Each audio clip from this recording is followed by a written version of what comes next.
வணக்கம். இது M news மீடியாவின் முக்கிய செய்திகள். மதுரை ஒத்தக்கடை நரசிங்க பெருமாள் கோவில் தெப்பக்குளத்தில் குப்பை, பிளாஸ்டிக் கழிவுகள் மற்றும் சாக்கடை நீர் கலந்து கடும் மாசுபாடு ஏற்பட்டுள்ளதாக மதுரையைச் சேர்ந்த சமூக ஆர்வலர் ஜே. கனகராஜ் மாவட்ட ஆட்சியர் உள்ளிட்ட அதிகாரிகளுக்கு மனு அளித்துள்ளார். இந்த நிலைமை பொதுமக்கள் நலன், சுற்றுச்சூழல் மற்றும் பக்தர்களின் மத உணர்வை பாதிப்பதாகவும் ஆர்டிகிள் 21 உட்பட பல சுற்றுச்சூழல் சட்டங்கள் மீறப்படுவதாகவும் அவர் குறிப்பிட்டுள்ளார்.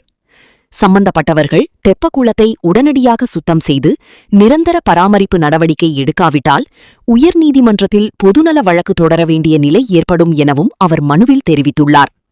வணக்கம். எம் நியூஸ் மீடியா செய்திகளுக்காக மானாமதுரை ரவி.